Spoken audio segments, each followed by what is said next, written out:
Hello everyone, welcome back to another video with On Politics, and today I'm going to be going over my 2024 presidential election as of right now. Make sure to go ahead and subscribe to the channel if you're new. Make sure to go ahead and hit the like button and make sure to follow Twitter and join the Discord in the description down below. And so pretty much guys, for this video, I'm going to be going over my current 2024 presidential election prediction.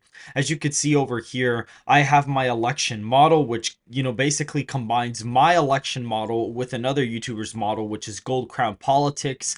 He was able to get the 2020 election 100% correct in every state because he was able to estimate the popular vote pretty accurately. And so what I'm doing here is I'm essentially kind of forecasting into the future where I think we're going to be at by the time we get to the election. And so as of right now, I estimate Donald Trump will probably be ahead in the aggregate by about a point. I think the swing of the popular vote would be 4.5 points from the right compared to 2020. And the incumbent party president approval rating, I expect his approval rating to actually be pretty low by the time we get to the election. It'll probably be about minus 18. However, that doesn't affect the model that greatly.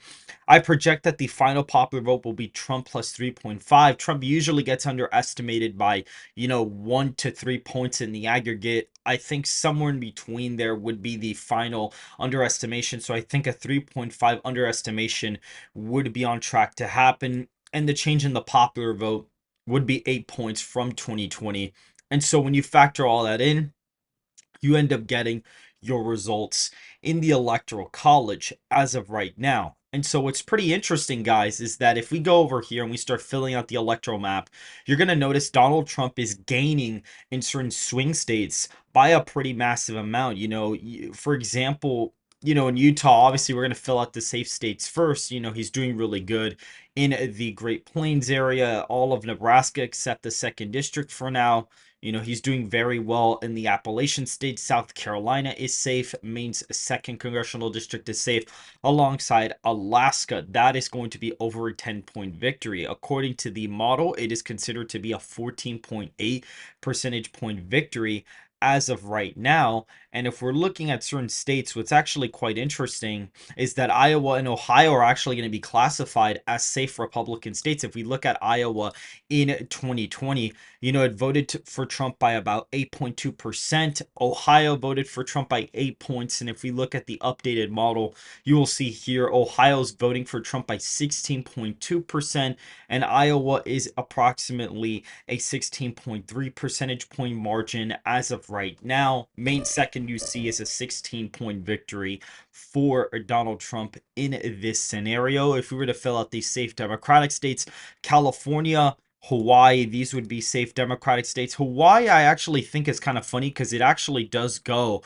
under 15 points. It's currently a 13-point victory according to the model, but I don't think it's going to necessarily end up falling under 10 points as of right now. These states of, DC, Maryland, Massachusetts, Vermont, Connecticut, and Rhode Island are still going to be above 10 points in this scenario, and the state of New York is classified, if we go find it right now, as an 11-point victory in the electoral college as of right now. According to the model, this puts Joe Biden at 124 electoral college votes to Donald Trump's 149. And what's actually even more interesting is that if you were to look at Texas and Florida, Donald Trump is currently leading in Florida by 13.1%, and he's leading in Texas by 13.6 percentage points, which also puts these states in the safe column. And you could see that so far I am projecting that there is a huge national shift compared, to 2020. This was a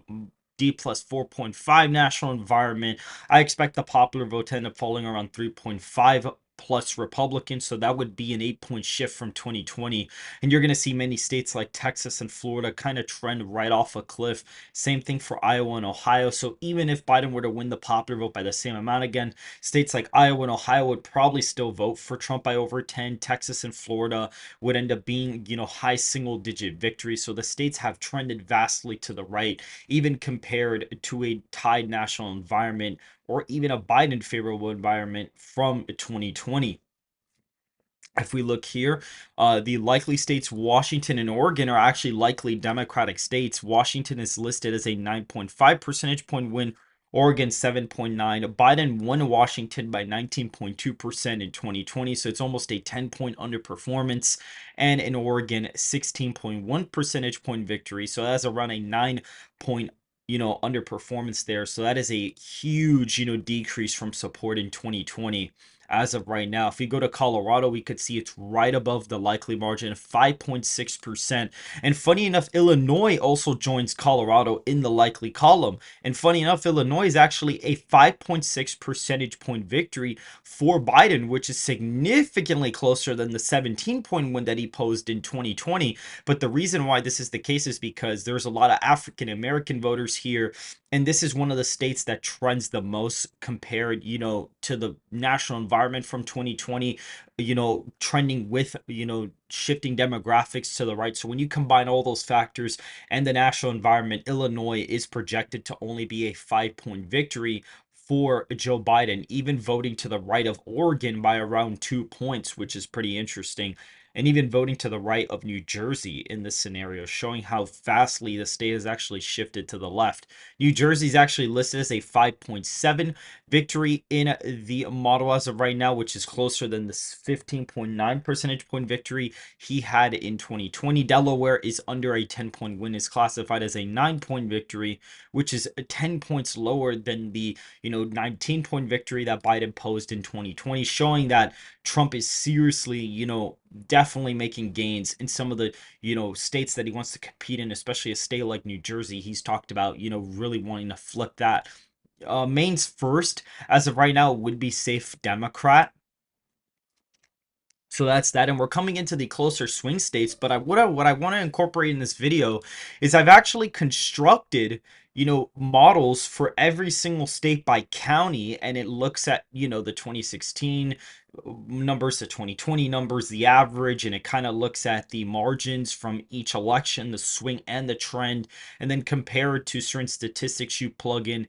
It basically ends up giving you a result based out of that, and you would end up getting a final result in the electoral college. As of right now, without anything plugged in Minnesota, Donald Trump would be winning it by about 7 percentage points, which is very, very interesting. But we're going to start off in the state of North Carolina. Well, actually, before we do North Carolina, I think I'm going to do Virginia, New Hampshire, Maine at large, because I don't have models for those, in New Mexico as well. What I am going to say is that Virginia is pretty competitive. It's classified as a 1.4 percentage point victory for Biden. That's way closer than the 10-point victory he got here, but the state is trending to the left compared to the national environment. And so that puts the state of Virginia, slightly more to the left than what it was in 2020 in terms of the trend relative to the nation. And Virginia is classified as a lean margin. If we go to the state of New Hampshire, it is really, really close. Only a 0.3 percentage point victory for Biden, similar to Trump's 2016 defeat against Hillary Clinton in the state. And if we go to Maine at large, Biden is currently winning that by 0.7%. Really close victories in the northeastern states here. These states have been trending, hard to the left ever since 2016. So even though Trump is possibly winning the popular vote by 3.5 or even 4 points in this scenario, the states are still really budging, to go into Trump's column. Trump lost the popular vote by 2 and almost won New Hampshire. So that goes to show how much those states have actually trended to the left ever since then. So the first state I'm going to go over is North Carolina. On the individual model, we see that Biden currently right now, he would have a minus 18% approval rating on election day. If we go to North Carolina in the polling aggregate, we're going to see that he is up by, let's look at the five-way aggregate, 7.5% in the five-way race. So we would plug that in. The national popular vote swing would be 8 points.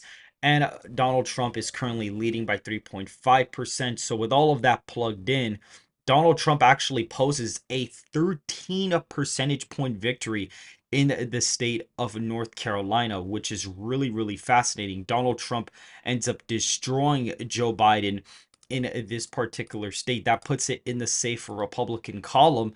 And what's actually quite funny is that the model here lists this as a 9.7 percentage point victory. So if we were to average out, the model from On Point Politics And this model that I created based on every single count, if you were to average that out, it's like an 11-point win. So that puts the state in the safe Republican column. The next state I'm going to be looking at is Georgia. The model has it as a 7.4 percentage point victory for Donald Trump. If we were to go to Georgia, if I can find it here, here it is. Again, minus 18 of Biden approval rating in Georgia. Donald Trump is leading in the five-way race by 6.4 percentage points. The national shift is 8 points. The lead in the popular vote is 3.5.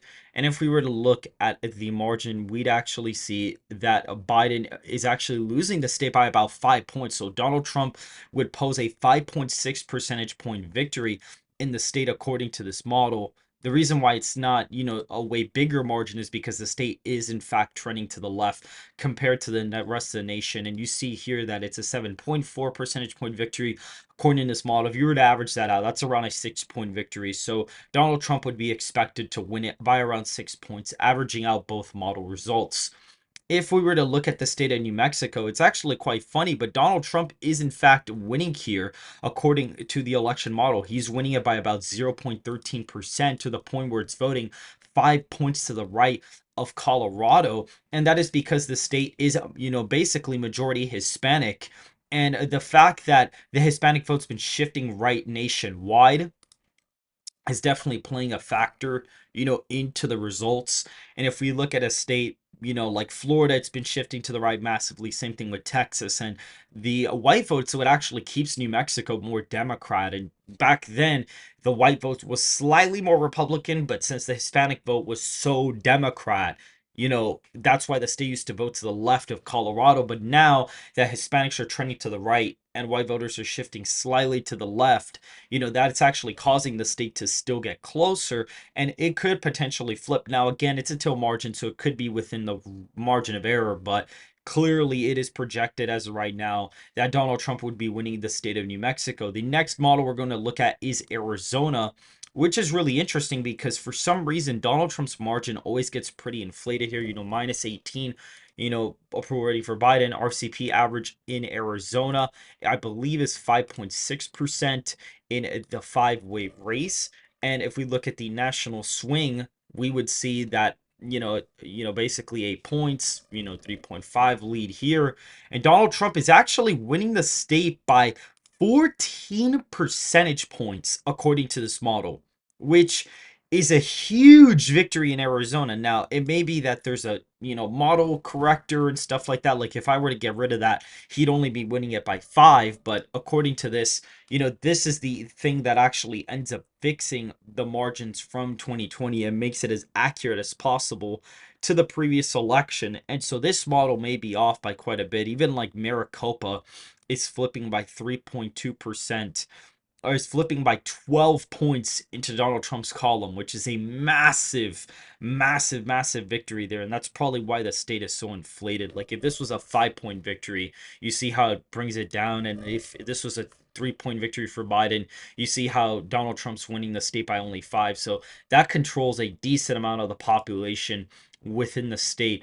But if you were to average this out with the model over here, you see that Arizona is a 6.7 percentage point victory. You average out, 14 plus 6, you divide that by 2, it's around, 9 to 10 points. So in this scenario, I'm going to say that Arizona would probably be in the high likely category as of right now. If you look at Nevada, the state of Nevada is interesting, minus 18. And once again, RCP aggregate for Biden, he's down by 8.8% in the RCP average in Nevada, which is absolutely insane. The nation swings 8 points to the right. Donald Trump's leading by 3.5%. That puts the state of Nevada as an 8-point win for Donald Trump in this hypothetical scenario. And the model, as of right now here, currently has the state as an 8-point percentage point victory. So the model does kind of line up. If we look at Clark County, Donald Trump is actually expected to barely flip the county in his column, which is actually fairly surprising that he is expected to do so. He is currently flipping that into his column. And Washoe is actually a likely margin for Donald Trump, which is absolutely fascinating to see that end up taking place. And that gives Donald Trump a huge boost in the state of Nevada. That puts him winning it by about 8 points. Now, in Wisconsin, which is pretty interesting, we're going to see that in the state of Wisconsin, which was the first model I actually constructed for all of these swing states, if we look at Biden here, Biden minus 18, and once again, Wisconsin, Donald Trump, I believe, is leading here by 1.2% in the five-way race. We will go ahead and check here, and we're going to see that he is, in fact, leading by 1.2%. The national swing is around a 8-point swing. He's leading the popular vote by 3.5. And so with all of that said and done, Donald Trump is winning the state by 6 points according to this model. If we go ahead and find, uh, what is the counties that were closest, like Door County, for example, if we were to go ahead and look at Door County, Donald Trump is winning that by almost 5 points, for example. If we were to look at another county, Portage, we can go find Portage County here. Down here, Donald Trump's winning that right by around 2 percentage points. Biden won it by around, roughly the same margin. If we look at Sauk County, we're going to see that Donald Trump is actually winning that by around 3 points as well. Biden won that by 1.7%. If we look at Milwaukee, which is going to be an interesting county to look at, if we end up finding Milwaukee, Biden's actually only winning it by 33 points, which is a 6 point decrease from here. Ozaki is a left-turning county. If we go ahead and find that margin, we're actually going to see that Trump is actually winning there by 26 points, which is quite hilarious that he's actually winning there by 26 points. It is considered to be a pretty high, state in terms of, or not state, but county in terms of margin. It is considered to be a pretty, elastic, county overall. And so he's winning it by around 26 points. And if we look at the model, Donald Trump is currently winning it by 8.1%. You average both results out. That gives you around a 7 point victory in the state of Wisconsin. And if we go ahead and look at Michigan, which is quite interesting because the state tends to trend, heavily, to the left. As of right now, Biden is currently ahead by, around 2.4% without anything plugged in, which is similar to his 2020 victory, actually. And so if we go ahead and plug in, Biden approval rating, we look at Michigan's RCP average, which is actually leaning towards Biden in the five-way race. I think he's actually up here by 0.3 percentage points. So we plug that in 0.3, but the national swing and the popular vote leader are going to basically put that in Trump's column. And he is winning the state, according to this model, by a tilt margin, which is pretty interesting. It seems to me that there is a lot of counties that end up trending ridiculously to the left in Michigan. And I guess the model was picking that up. And so even though the national environment is extremely large, Donald Trump's only expected to win it by 0.8%. According to the model, however, this model has the state of Michigan as a 6.2 percentage point victory. But if we were to average out both results, it's around a 3 point victory in the state of Michigan. And if we look at Pennsylvania, we will see the state of Pennsylvania is a 7.4 percentage point victory for Biden, according to the model. If we go ahead and plug in all the factors here, so minus 18 points, the RCP aggregate, as of right now, I think Donald Trump, I actually need to check. I think he's leading here by 2 points, which is quite interesting that now Pennsylvania is Trump's best state in the polling, believe it or not. And if we look at national PV swing, 8 points, 3.5% for the national popular vote lead. And if we look at the margin, Donald Trump's expected to win it by 3.3%. Again, there's a lot of left trending counties here, so I'm not necessarily surprised by that. But it is weird that the model has, Wisconsin as a huge victory for Trump, then Michigan's tilt, and then Pennsylvania is lean. I find that pretty fascinating. But if we go ahead and look at that, we'll see, 7.4% plus 3, divide 10 by 2, that's around a 5 point victory. So the state seems to be averaging out to a 5 point victory with all of the models plugged in. Nebraska's second as of right now. I would expect it to pretty much flip into the lean Republican column just because of the recent polling having it ahead by 3 percentage points, as well as the fact that, the state, the district has been, redistricted to be more Republican. And so I wouldn't be surprised if it ends up voting for Donald Trump this cycle. And if we look at the state of Minnesota, right now, Trump is expected to win it by 0.5 percentage points. And if we look at the model here, right now, Biden's actually projected to win it by 7 points without anything plugged in. And so if we go ahead and plug in Biden's approval rating, the national popular vote swing, the popular vote lead without the RCP average, Biden is up in the state by 3 points. And if we plug in the RCP aggregate, which is around, it's going to be around 2 points. But if you plug in the new aggregate, you have the new polling out of, where he's up by 5 without Kennedy, up by 3 in the 5-way race, tied with all third-party candidates. The average basically ends up coming out to like a half a point for Biden. And so if we were to look, Biden would actually be expected to win the state by around 3 points. And if we look at the model here, it's currently projected to be a 0.5 percentage point victory for Trump. So if you average that out, it would be a lean margin for the former president. And so that ends up giving a 318 electoral college vote victory for Donald Trump against Joe Biden's 220 electoral votes. And you'll see here that the electoral map, is pretty Republican as of right now. Michigan is the closest lean state on the map. The closest states are New Mexico, New Hampshire, and Maine at large, as of right now, all of which are being decided by under 1% and possibly hundreds and even thousands of votes. But Donald Trump still wins the Electoral College fairly easily in this new projection of mine. If you guys did enjoy the video, please hit the like button, subscribe to the channel, and make sure to follow the Twitter and join the Discord in the description down below. And I will see you guys very, very soon.